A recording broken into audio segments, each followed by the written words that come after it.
Hello there, Mad Mike here, and welcome back to the channel. And today we're going to be talking about kind of a weird topic that's popped up, but after a little bit of examination, it kind of seems to be just really bad advertising. And again, we have to go back to advertising agencies because they usually are the ones that fuck things up for movies. But basically, there is this movie that is called Blazing Samurai. Um, it's been advertised. It's being the trailer for it hasn't come out yet, but they've basically been announcing it. And they're saying it's an animated remake of Blazing Saddles, which was a Mel Brooks film that came out in 1974.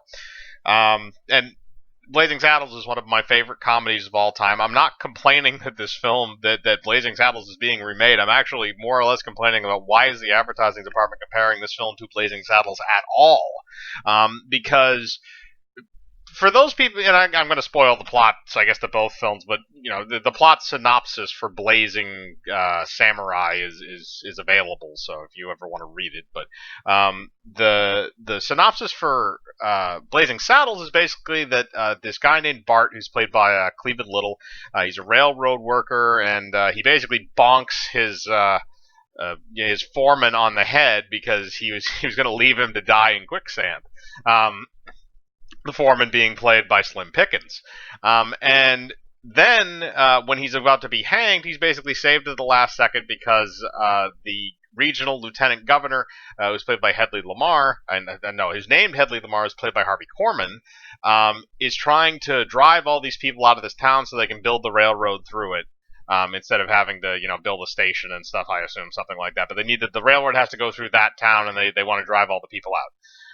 So they hire all these, which are mainly the railroad foremen from the previous scene. They hire all these guys to come in and rough up the town, and then to add insult to injury, the governor decides to send Bart there as their new sheriff. And since this is the Old West, everybody is extremely racist.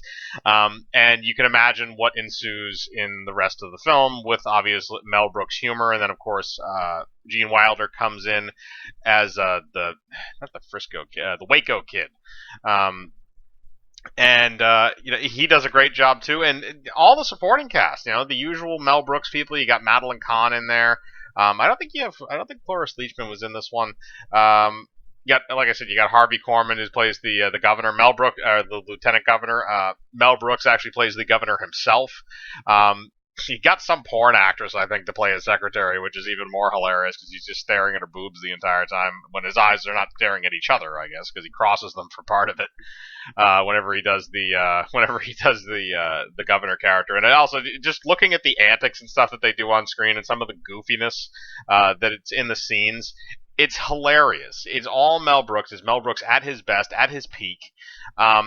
And I can't recommend that movie enough. But now looking at the Blazing Samurai movie. Now, Mel Brooks is actually a voice actor in this movie, which is why I think this is probably just a play to try and get people to watch this film by naming it this and having Brooks be a voice actor in it. I think this movie was probably something different before they started toting it up as a Blazing Saddles remake.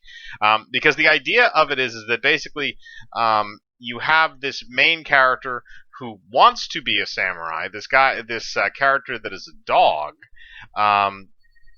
and basically this dog is, as part of his samurai duties, he has to basically guard this town and protect it from bandits or something along those lines.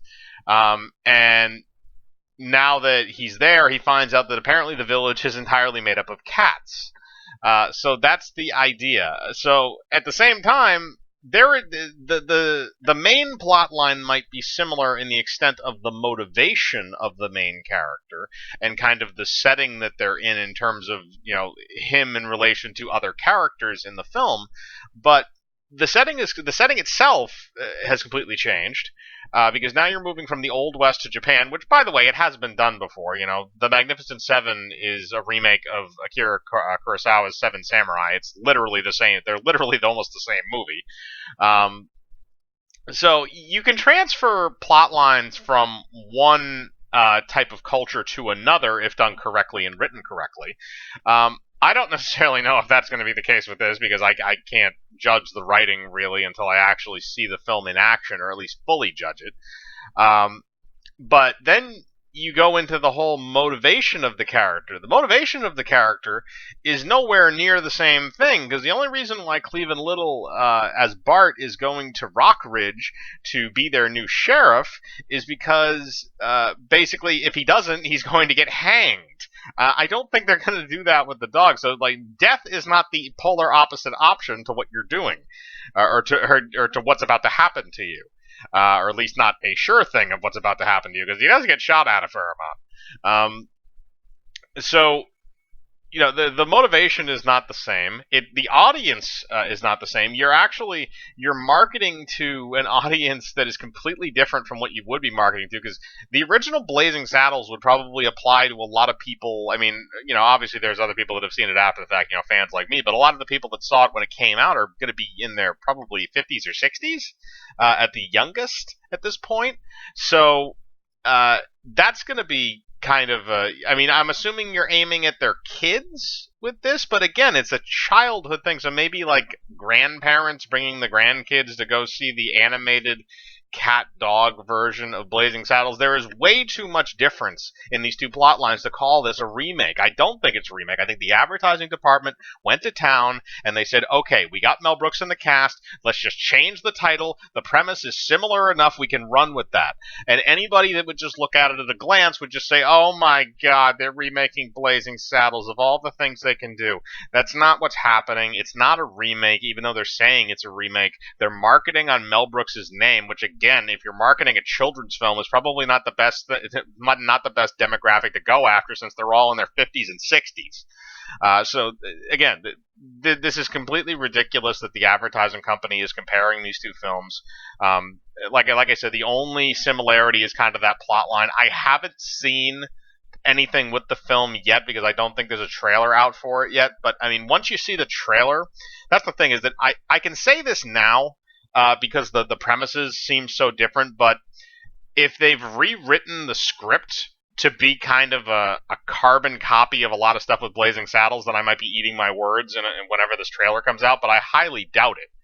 Blazing Saddles is an extremely adult comedy that you should not be showing children that generally watch animated comedies, because I'm assuming that this film is going to be aimed somewhere on the 5 to 12 to 13-year-old range, whereas Blazing Saddles is probably somewhere in the 16 to above range.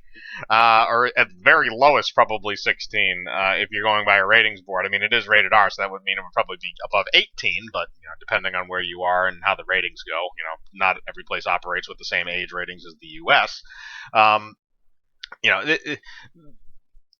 You're aiming at very, very different marks here. So to say that this is a remake, I think is a bad move, and it's a straight up lie from the advertising company. I don't think that's something that you want to go into. And as of right now, I don't trust the advertising for this movie. I don't necessarily trust what I'm going to see in the trailer when the first trailer comes out, because now they have ruined that trust. So you can very easily edit a trailer to seem one way and have the movie have it be a completely different way. We've seen that many, many, many times over the years, where movie theaters and movie studios and advertising companies have tried to bait and switch audiences into films, and sometimes it works for a little bit, but ultimately it almost always backfires, because the people that go to that film are pissed because they're not getting the film they thought they were getting.